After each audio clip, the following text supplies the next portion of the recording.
Sejam bem-vindos ao canal do Espaço Universos e da Fraternidade Espiritualista Calunga. Vocês devem estar até estranhando essa minha ausência de um mês, mas eu tenho motivos importantes para ter me ausentado. Primeiro, foi a orientação do Calunga.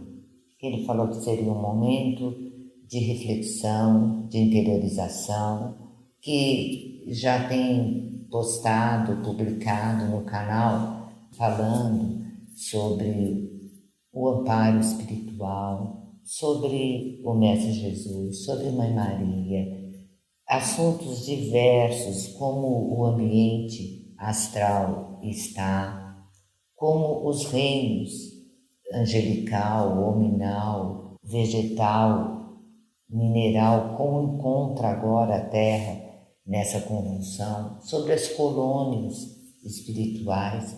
Então tem uma série de esclarecimentos, fora as importantes mensagens do Calunga, as aulas onde eu incorporo, e ele passa sempre uma mensagem tão bonita, de tanto amparo e esclarecimento. Aí ele falou que esse momento seria importante, sim, para termos uma reflexão, um momento de interiorização, sem interferência dele, de apontar os caminhos, de ficar nos mostrando a cada instante como anda o plano astral superior e a egrégora da Terra, que nós mesmos verificássemos toda essa situação e tirássemos as nossas próprias conclusões. E a outra razão importantíssima, no caso, para mim, acredito que será para vocês, mas como eu tenho falado com vocês esses anos todos, que desde os 19 anos de idade eu pesquiso a vida do Mestre Jesus, porque aquelas orientações que eu recebi, estudando em colégio de freira uma vida inteira, sempre despertou a fé, um conhecimento, mas um conhecimento muito infantil, uma forma muito primária de conhecer o Mestre. E todas as indagações que eu sempre fiz, as perguntas que eu fazia, eu não obtinha as respostas que eu gostaria.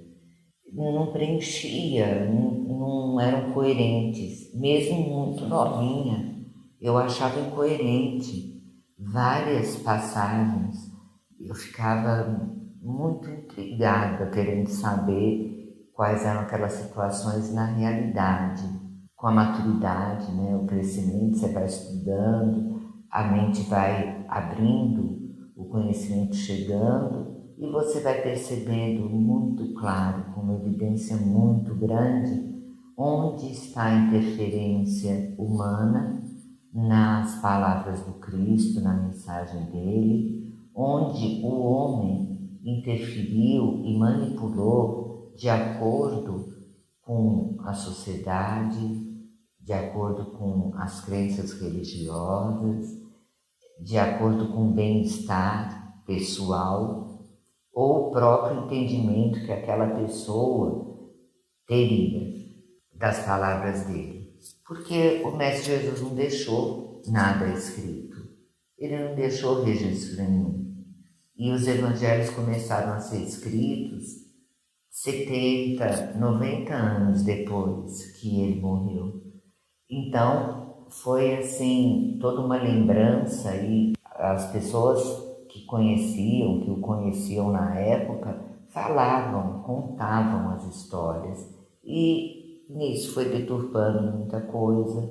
Aí, essa investigação de uma vida toda, eu acho de importância porque acalmou sim as minhas questões, os pensamentos que eu ficava tendo, que eu não achava coerência. Então eu consegui retirar a mão do homem e pegar a verdade do que o Cristo falou. E eu gostaria muito que todo esse processo que eu vivi fosse registrado, todas essas pesquisas fossem registradas. Num dia o Calunga virou para mim e falou: Nossa, tem tanto conhecimento da vida do Cristo. Nesse momento é o mais importante, é essa conexão. O amparo espiritual é necessário nesse momento. Essa força, essa fé. A fé é essa força que nós sentimos. A fé é essa autoconfiança desperta. É o primeiro raio, o raio do poder, o raio da vontade, o raio da fé, que quando ela é desperta, por isso a parábola de Jesus sobre o grão de mostarda. Vocês sabem que nas parábolas dele a gente pode colocar em várias situações, em todos os aspectos da vida. Mas hoje a questão da parábola do grão de mostarda eu vou colocar como fé, que ela pode ser muito pequenininha no início, muito pequena. E aí você vai alimentando, você vai conhecendo, você vai estudando, você vai se orientando através daquelas palavras e vai discernindo aquele conteúdo que chega à sua alma, que bate fundo à sua alma, e aí a sua fé vai crescendo, aumentando, igual o grão de mostarda que transforma num arbusto muito grande que faz sombra. Essa luz da fé que transforma é aonde a gente se abriga, no lugar terreno, que seria a sombra de um arbusto que te protege da luz do sol. Nesse caso, a luz da fé, ela desperta uma proporção tão grande de força, de luz, de energia, que você se recolhe e nessa luz você recebe todas as orientações, conforto, consolo, o necessário para esse momento. Então, quando a gente pega o grão de mostarda também e coloca na nossa vida, no cotidiano, e vê que aquilo que é alimentado, ele cresce, que aquilo que é alimentado e pode tomar proporções muito grandes, a gente pode aplicar nos pensamentos amargos, nas situações difíceis. Não dê força a essas situações, não alimenta, não nutre, porque ela vai aumentando, ela vai criando um espaço tão grande na sua vida que você não consegue enxergar a saída.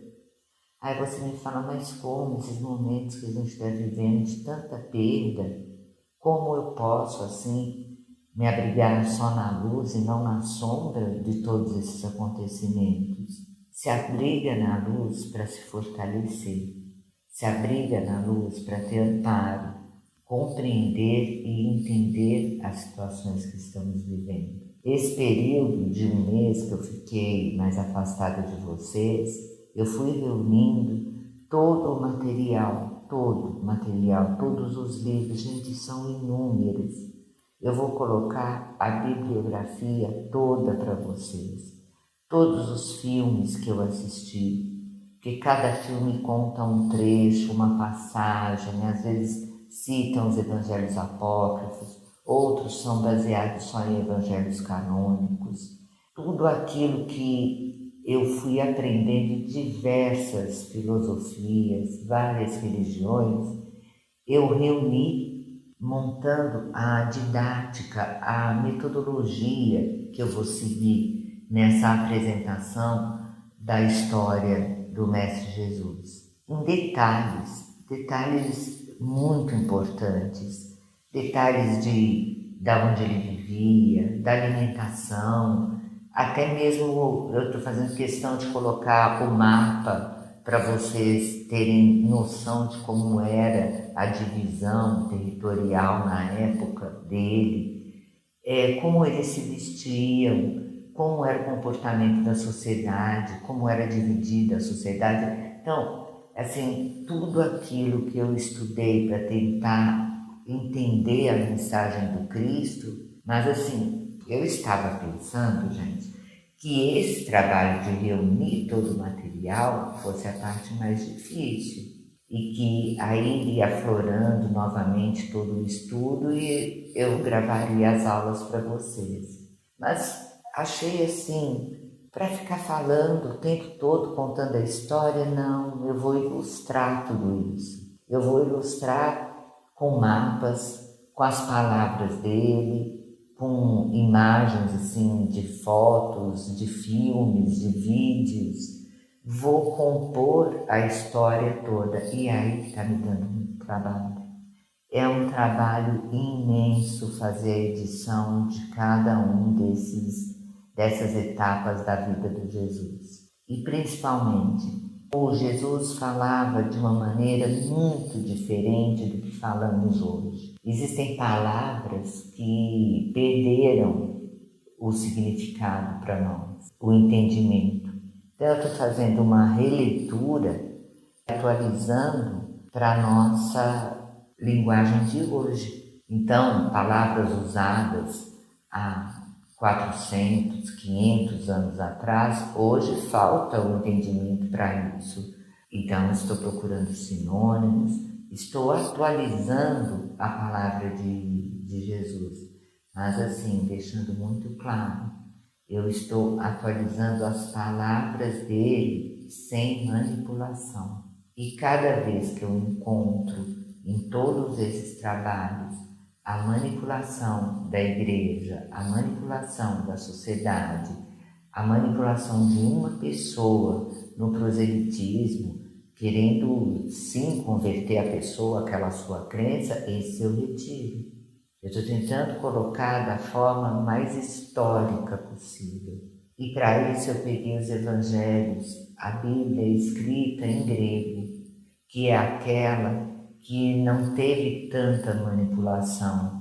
E depois, quando chegar no momento dos estudos, que eu for abrir o curso e vocês participarem das aulas, vocês vão até, para quem já estudou alguma coisa, notar algumas diferenças na colocação. Como eu sempre dou exemplo de uma das bem-aventuranças, só uma que eu vou pegar agora: bem-aventurados os pobres de espírito, porque deles será o reino dos céus. Eu não entendia isso, não entendia mesmo. Como um pobre de espírito pode ter o reino dos céus? Na original grega é bem-aventurados os pobres pelo espírito, porque deles é o reino dos céus. Ou seja, bem-aventurados ou agraciados, ou sejam bem-vindos, cheios de graça, aqueles que pensam no espírito. E não assim, gente, essa concepção, eu tenho que viver só a espiritualidade. Não, porque do mesmo jeito que nós não podemos viver só a matéria, nós não podemos viver só o espírito. Então, temos um equilíbrio entre matéria e espírito. E bem-aventurados aqueles que pelo espírito, pelo conhecimento da espiritualidade, do próprio espírito em evolução que cada um de nós temos, atua, anda, vive dentro daqueles padrões que cada um de vocês considera. Porque se a gente pegar todas as normas, regras e dogmas, nós não estaremos vivendo de acordo com aquilo que a sociedade, as igrejas, os professores, até mesmo os pais nos indicam. Os pais, lógico, precisam orientar as crianças até um determinado tempo da vida delas e depois deixar com que elas tenham, depois de todo o conteúdo que você passou de formação, de educação, que elas pensem por elas mesmas e não acreditem no seu próprio credo, no credo que você insiste que ela se converta. Dê a liberdade ao ser humano de pensar, agir, se conduzir na vida daquela forma que a alma encontre mais respostas, encontre abrigo na luz, na realização pessoal. Acho que nem quando fizemos o filme do Jesus o Cristo eu trabalhei tanto, porque vocês não têm noção da quantidade de material que eu vou apresentar para vocês. Isso está sendo um esforço grande, mas eu tenho certeza que vai valer muito a pena, tanto da minha parte quanto o estudo que vocês farão. Esse momento, depois de conversar muito com o Kalunga, foi a conclusão que nós dois chegamos, que o amparo espiritual seria a fonte, a grande luz de abrigo, de conforto para todos nós. E essa conexão que eu estou tentando levar, essa conexão com o amparo espiritual. Tenho feito os vídeos para vocês, teve uma repercussão muito grande o vídeo do Jesus e a aparência dele, como seria hoje se ele voltasse. Que ele está entre nós, está. Que ele foi chamado há um tempinho atrás por todos esses acontecimentos que o plano astral superior já sabia que aconteceria. Ele foi chamado como instrutor do mundo, como nosso grande orientador, para tentar amenizar e também controlar toda essa situação. Ele presente está de uma forma muito próxima, andando entre nós, a energia dele está. Agora, a forma que foi apresentado, ele andando em forma humana, isso é até possível, porque o mestre Saint Germain e o mestre Moria materializavam e desmaterializavam no começo do século passado, no finalzinho do século XIX, eles materializavam, desmaterializavam. Então, para eles, é incompreensível para nós, mas para eles é um atributo fácil. Foi uma conquista fácil para quem desenvolveu todas essas capacidades acima daquilo que nós conseguimos entender. Tem muita coisa que falta o entendimento. Então, se o Jesus andará materializado entre nós, isso não é uma certeza, mas que ele já está muito próximo. E cada dia a gente vai tendo mais a sensação, a percepção da presença dele, embora essa treva toda esteja envolvendo a Terra, vocês nunca podem afastar da mente de vocês que existem canais de luz que irradiam e fazem a conexão com o plano astral superior e que através desse canal de luz, como na fraternidade espiritualista Kalunga, como no espaço universo, quando nos reunimos, a gente traz essa energia. Depois, no finalzinho, eu vou ler na íntegra para vocês aquela questão da vinda do Cristo, que eu sempre falo, traduzindo com as minhas palavras o que nos grandes iniciados está escrito de maneira completa, e eu vou ler para vocês. Nesse momento, o grande conforto, segurança, a fazer brilhar a chama trina do poder, da sabedoria, do amor que está instalado no nosso peito, é a conexão com o plano astral superior, para acalmar, equilibrar, aplacar um pouco esses momentos difíceis de luto que nós estamos passando.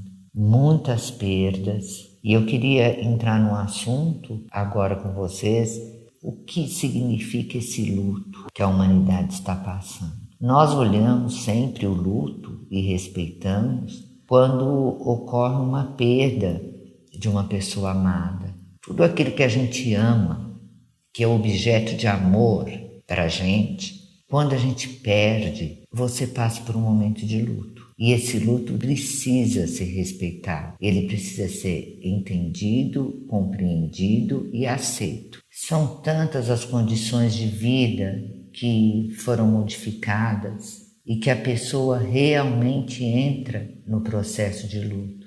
O que é o luto? São reações emocionais, reações que temos, cognitivas, físicas, espirituais, de uma pessoa que entra em luto. Porque cada um recebe de uma forma. Tem pessoas que têm uma estrutura maior, têm uma vivência maior e aceitam de maneira maior leveza diante dessa situação. Perdeu uma pessoa querida, também os animais de estimação, que são como filhos para nós. A perda de uma condição social, a perda de um emprego, a perda daqueles amigos que faziam parte do seu trabalho, é uma mudança tão grande da estrutura da sua vida. Aquele emprego que você amava, onde você encontrava força, vontade, poder para levantar todo dia e ir lá produzir. As situações financeiras, a perda da condição. Hoje você tem bem menos. Entra num dos processos do luto. Perdeu a ideia que tinha do futuro, de construir o futuro. Parece que não existe futuro. Parece que você não tem mais como projetar os sonhos para o futuro. Então você perde a ideia de um futuro, do que você poderia fazer, e você perde também os sonhos que você colocou como objetivo de alcançá-los lá na frente. Existe até uma forma que a gente coloca o nome de neofobia, que é medo do futuro, que é o que está ocorrendo muito. As pessoas com medo do futuro pelas incertezas. Então não é assim você viver pensando, traçando metas, objetivos, construção de vida, visualizações. O ano que vem eu vou ter um neném, eu vou me preparar esse ano para engravidar, o ano que vem eu vou ter um filho. Gente, isso é a formação de uma família. É de uma importância vital para aquela família um novo ser participar, ter um filho. Está sendo adiado. Mesmo que você fale, não, aquela viagem que eu queria fazer, você trabalhou uma vida inteira pensando em viajar, em conhecer esses lugares que você sente tanto amor, paixão mesmo por esses lugares, e você está sem futuro, não está conseguindo pensar como isso poderá acontecer daqui a um certo tempo. Entra em luto. O luto do sonho, o luto da vontade, daquilo que você criou. Pode ser colocado como ilusão, como fantasia, foi uma criação. Eu estou analisando e percebendo que as pessoas não estão criando, mas não estão sonhando. Isso é muito perigoso, porque o sonho move, ele motiva a você produzir cada vez mais para conquistar aquele objetivo. A falta do sonhar, do desejo de construir, a impossibilidade que está sendo colocada agora. Quantos casais entram em luto por uma separação? A separação também provoca o luto, porque é a morte de uma vida que você tinha, que você levava naquele núcleo familiar que você formou. Agora tem que recomeçar tudo. Então, perder aquilo que se ama, não classifica, não seja um juiz classificando o que é importante para outra pessoa. Se para ela perder o emprego, ela entrou num estado de luto, é normal, é natural e deve passar por esse momento. Se foi um animalzinho de estimação, se foi uma pessoa amada, se foi um emprego, se foram os sonhos, se foi uma separação de um casal, seja o que for, o luto é muito importante, as fases do luto. A primeira é uma revolta muito grande. Na verdade, a primeira é um choque que você entra. Você não aceita o que está acontecendo. Você começa a procurar várias explicações para aquilo que você está vivendo e muitas vezes não encontra. No falecimento de uma pessoa, você não vai encontrar resposta. Você vai ficar revoltada, se revoltando contra aquela condição atual de vida e não vai encontrar resposta. Então a primeira é o choque, a negação que você vive diante daquela situação, daquela realidade que você não aceita de forma nenhuma que aquilo esteja acontecendo. Aí entra no processo de raiva muito grande, porque tudo aquilo vai ser perdido, tudo aquilo foi destruído, aquilo que você construiu ou a pessoa que você ama fez uma viagem muito grande agora. Tudo isso, essa falta, provoca uma raiva muito grande na pessoa. É uma forma de você se defender desse sentimento de injustiça. E tem pessoas que se revoltam até contra Deus. E nesse momento pedem até a crença na existência de Deus. Tal o tamanho da revolta, tal a falta de entendimento. O não pensar que tudo isso é passível de acontecer em nossa vida. O falecimento de uma pessoa, você não vai ficar pensando isso todos os dias, mas você pode se preparar para esse acontecimento, tendo estrutura emocional, sabendo que as coisas todas da vida, elas vão modificando, elas se transformam. Então, aquelas pessoas amadas, eu estou falando com vivência, experiência. Eu perdi meus pais muito novo, com 30 e poucos anos, e sempre senti muita falta. Eles eram muito amorosos, eu muito amorosa. Passei um processo de luto muito grande por todas essas etapas. Por todas as etapas que eu estou falando para vocês. Mas em momento nenhum eu me revoltei contra Deus. Pela compreensão e entendimento que essa filosofia da espiritualidade, essa compreensão da vida após a morte, nos dá.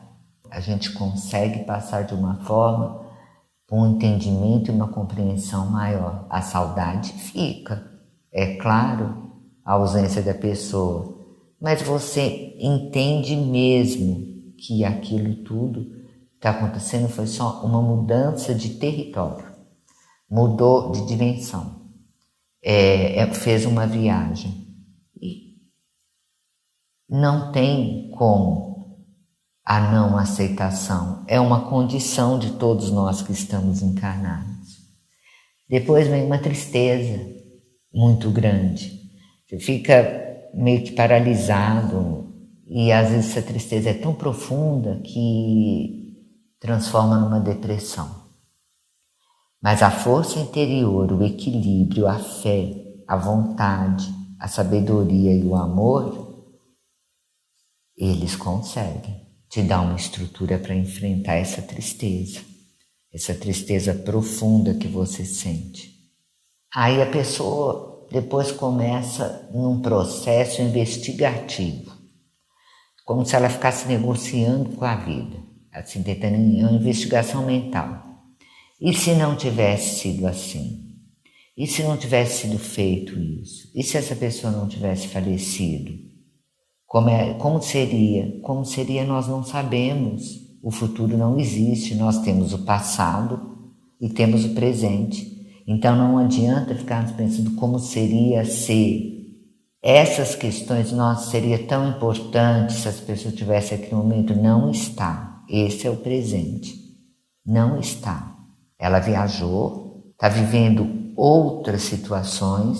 Para quem tem a crença que eu tenho, cheguei lá na outra dimensão, fiz a viagem, dei tchau para todo mundo aqui na Terra, fiz a viagem, cheguei lá, gente, eu encontro, nossa, eu vou até estranhar, porque aqui nós estamos impedidos de aglomeração e vem tanta gente de vidas passadas nos receber que a gente fica até meio cismado. Então eles chegam, os pais que foram de outras vidas ou dessa vida, no meu caso, que já faleceram, irmãos, filhos, os mentores que você sempre teve, que sempre te acompanhou, é um tanto de gente que vem te receber, enquanto os que estão aqui na Terra estão chorando, sofrendo, um sofrimento tão grande, um padecimento tão grande, A pessoa que viajou, mamãe tinha um ditado, ela adorava falar, porque nossa família toda é lá de Minas. Então, íamos sempre visitar vovó e os parentes. Aí a mamãe chorava um pouco, depois, durante a viagem, ia controlando. Aí eu perguntava para ela, melhorou, mamãe? Tá mais fácil agora? Tá se sentindo melhor? Ela falava, eu fico pensando mais na minha mãe, porque quem parte leva saudade, quem fica morre de amor. Porque quem parte tem uma novidade tão grande. Minha mãe estava lá, ó, vendo tudo, a paisagem nova, distraindo, conversando com a gente. A vovó estava lá, voltou para casa e sentiu o vazio, a ausência dos 5 netos que estavam com ela, dos 5 netos que mamãe deu para ela, porque na verdade foram 103 netos, né? Um absurdo, família gigantesca. Ela sentia o vazio, a falta daqueles 5 netinhos, da mamãe, do papai ali. Convivemos um mês em férias com ela. Então, é uma novidade para uma pessoa que está com a casa cheia e de repente sai todo mundo. Por isso é importante o acolhimento. Por isso, meus tios e tias, sempre que a gente voltava para São Paulo, eles iam e ficavam um período maior, ficavam fazendo um revezamento para fazer companhia para a vovó, para ela não sentir aquela solidão. Então, se vocês puderem, a pessoa, seja qual for o motivo do luto que ela esteja sofrendo, estar do lado, conversando, não precisa consolar. O consolo nesse momento às vezes até irrita, porque você está buscando explicações de outro plano. E a pessoa fica, não, mas assim mesmo, daqui a pouco o tempo resolve, vai passar. Você não quer saber disso agora, gente? Fica só ali quietinho fazendo companhia, troca de assunto, fala outra coisa, distrai a pessoa. Leva a pessoa para fazer uma conexão com o amparo espiritual, se conectar com pessoas que estão presentes. Chama essas pessoas para estarem juntas, para que ocorra uma troca de energia, porque nesse momento a pessoa precisa de muita energia.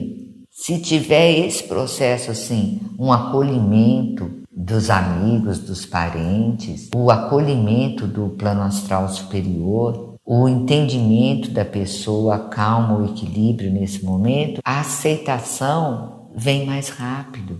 Mas esses momentos todos, eles são importantes que sejam vividos. Eles não podem ser prolongados. E a gente não pode deixar, se a gente está percebendo, a omissão é uma coisa difícil. Tem gente que está percebendo que aquele luto está demorando demais, que a família toda passou por uma transformação muito grande, seja da perda do emprego, da perda do dinheiro, da mudança de status social, seja a perda de um ente querido. Tem um período que é justificado. Quando você percebe que a pessoa está utilizando daquela razão para exercer o vitimismo, para chamar a atenção, para buscar mais energia e atenção das pessoas, aí chegou a hora que você tem que procurar um terapeuta. Porque ela está fazendo uso daquilo que eu sempre falei para vocês. Ficar doente é legal. Vocês falavam comigo quando eu falava, quem gosta de ficar doente? Ninguém levantava a mão. Aí eu provava por A mais B que vocês gostavam de ficar doente. Geralmente eu coloco quando criança,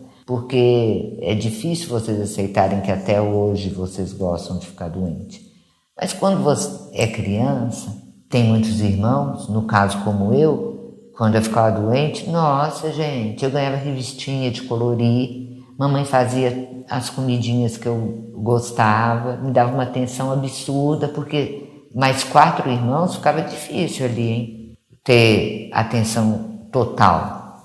Então, a criança arruma umas desculpinhas para chamar a atenção. E os adultos também arrumam umas desculpinhas, forçam um tanto a barra, a situação, aumentam mais do que poderiam, do que seria o natural, para receber a atenção. Está achando legal essa atenção toda, esse mimo, essa essa companhia. Então, é uma pessoa que mudou todo um esquema de vida. Vamos supor assim, uma pessoa que já está na terceira idade, os filhos casaram, ela está com o marido, sozinha, de repente passa por um processo de luto, que seja de mudança social, de emprego, de doença, e aí os filhos começam a frequentar mais a casa, os netos, a nora, o genro, os amigos. Ela vai querer perder isso?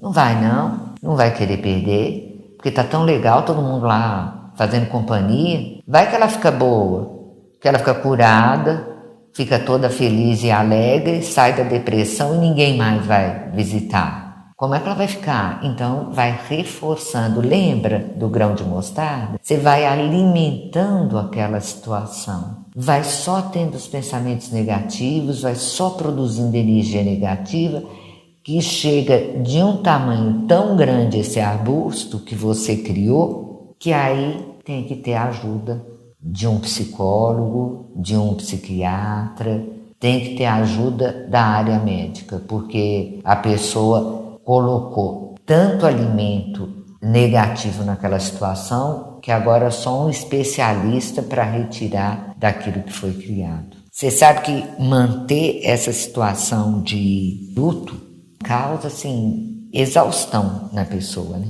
Porque tira toda a força. É uma paralisia, a pessoa fica inerte. E a reação é muito importante. Você não precisa ignorar os sentimentos. Deixa aflorar, assim, fortemente essa dor que está indo na sua alma. Entregue-se a essa dor, chora, lamenta, seja a razão da perda, qual for. Traz alívio. É como se você esvaziasse o copo, está muito cheio daquela condição negativa, que através do choro, do lamento, às vezes de um xingamento, você vai aliviando. Compartilhe a dor que você está sentindo, não se isole, não se isole. Não fica pensando, não, vai ser muito chato ficar falando com a pessoa. Não, as pessoas têm entendimento para isso e elas vão te acolher. O importante é que esse acolhimento, essa presença e retirar essa energia que está em você, traga novamente o ânimo de viver, que é muito precioso, gente. A preciosidade da vida. Você está se lamentando por uma pessoa que morreu, por uma condição de vida que acabou. E dessa forma que você está agindo, está acabando com a sua própria vida. E quanta coisa, quanta importância tem essa vida em você. Não deixa se dominar pelo desânimo, pela indolência, pela tristeza. Mas aí você vai virar para mim e falar, mas ô Fátima, como pode, depois de tantas vezes, eu me mostrar uma pessoa feliz? Gente, você acredita que ainda tem isso na vida da gente? Que a gente, mesmo quando perde um ente querido ou toda a condição de vida que a gente tem que mostrar para os outros a tristeza. Porque se passado alguns dias você superou, mas a pessoa te olha e você está feliz, você vai falar, o que ela vai pensar de mim?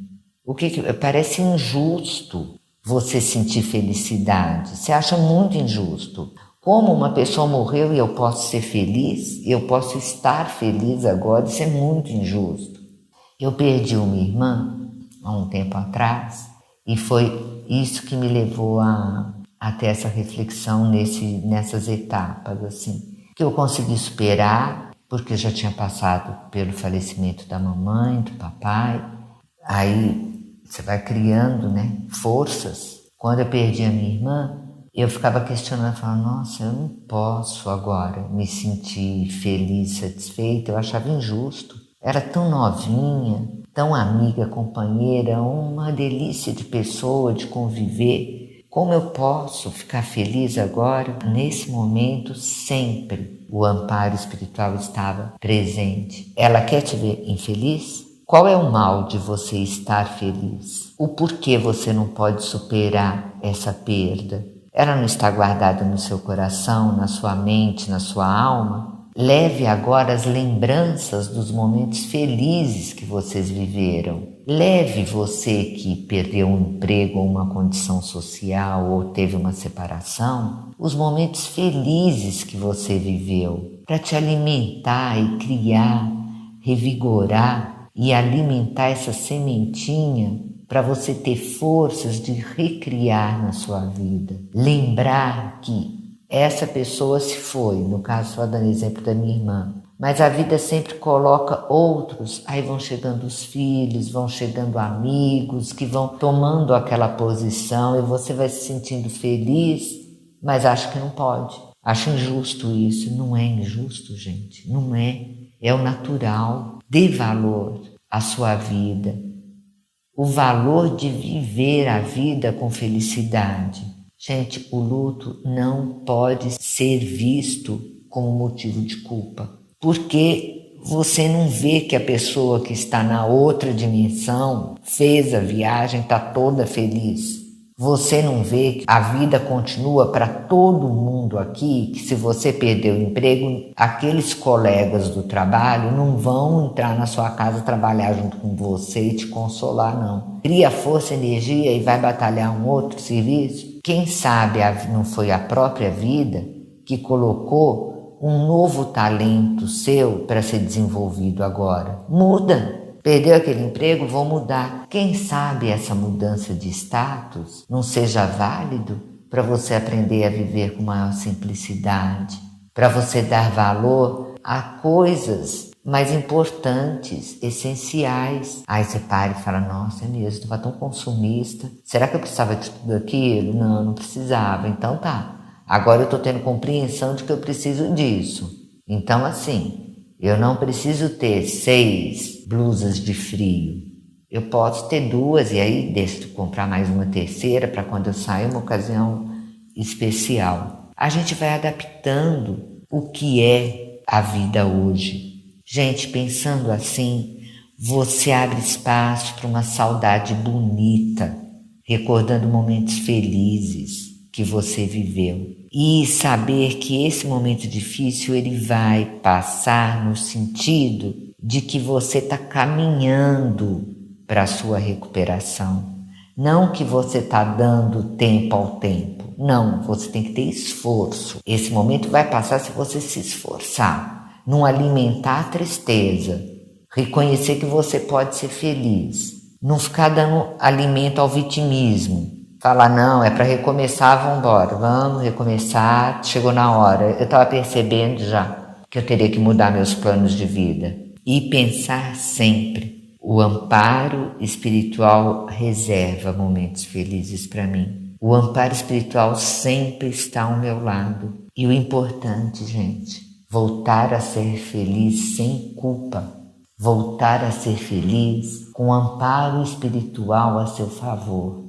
E não dando as costas para ele. Para trazer esse amparo muito próximo de nós, eu vou ler aquela passagem que eu falei para vocês da vinda do Cristo, desse momento maravilhoso e tão de acordo com o que nós estamos vivenciando hoje. A humanidade em convulsão, a humanidade toda clamando, pedindo socorro a Deus, pedindo a presença dele, pedindo as bênçãos, a humanidade toda, levando em mente cada um na sua religião, da sua forma, e o amparo espiritual, ele é tão perfeito que ele doa bênçãos e energia e amparo até para aqueles que não acreditam.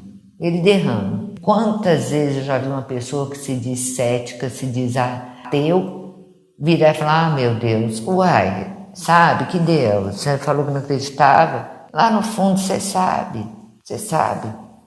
E pode ser uma exclamação assim, uma maneira de falar, mas o amparo não liga, ele doa a energia. E a hora que a pessoa em sofrimento fala, nossa, eu preciso de ajuda, aquele que é cético fala, eu preciso de ajuda de alguém, pensando, ele não acredita na espiritualidade, pensando no ser humano. Pode deixar que ele vai lá e, como um espírito, ele ajuda. É só a pessoa pedir a ajuda e deixar entrar. Porque tem gente que pede, mas não deixa a energia entrar.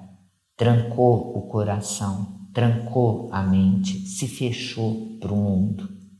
Fez um luto de uma tal forma que deixa de ser um estado de luto.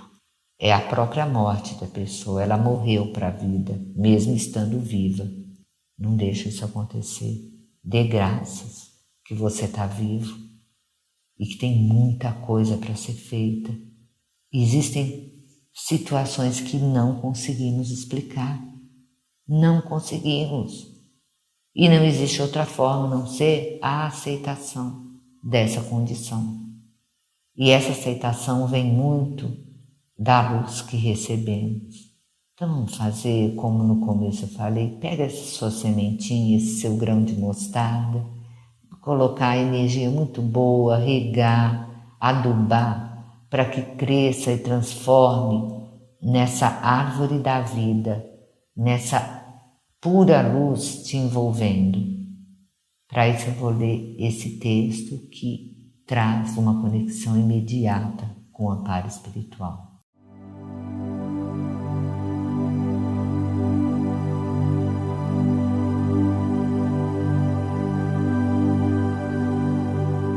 Chegamos a um ponto da evolução humana e divina em que é necessário lembrar o passado para compreender o futuro, porque hoje o fluxo do superior e o esforço do inferior convergem para uma fusão luminosa que projeta seus raios, retrocedendo sobre o passado e avançando para o infinito futuro.